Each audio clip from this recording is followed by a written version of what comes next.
Yes, this is very important because there is a misconception about Tantra.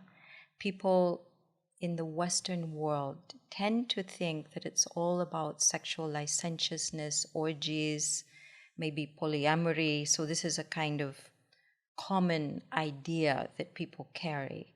And yet, if you start looking into ancient Tantra scriptures, you will find that it's actually about the whole human being.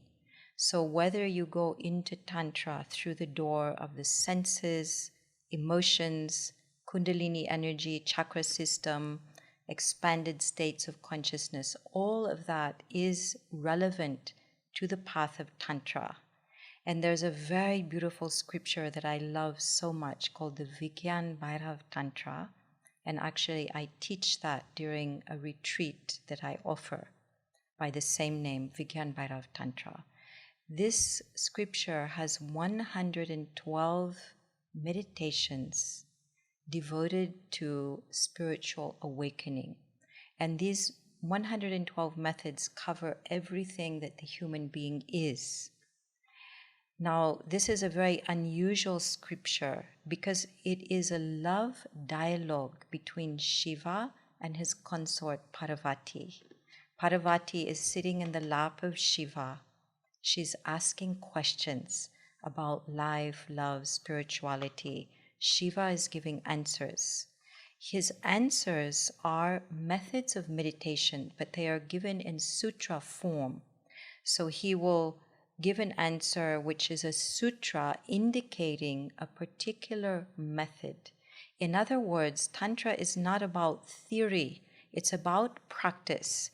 You go into the method, you practice it, and your own innate wisdom will start bubbling up from within based on your lived experience.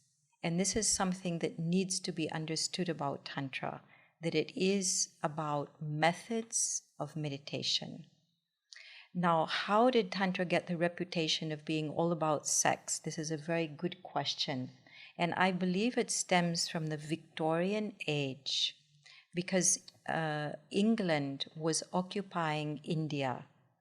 And during the Victorian age, some Tantra scriptures were getting translated into English by English scholars. And the thing about the Victorian age, they were very uptight about sex. They used to cover tables and put a cloth that would cover even the legs of the table, because even the legs of the table were thought to be too sexual. So you can imagine how uptight they were. Then they would see some kind of Tantra practices which may include nudity, maybe would include some kind of honoring of the lingam or the yoni, some kind of sexual practices, among many other kinds of practices. And they got very shocked and they dubbed it the cult of sex. Of course, misunderstanding completely the context of Tantra. Now, if you look at the Vigyan Bhairav Tantra, there are 112 methods, and only 6 of those could be said to have something to do with sex. The other ones are covering all other aspects of the human life experience.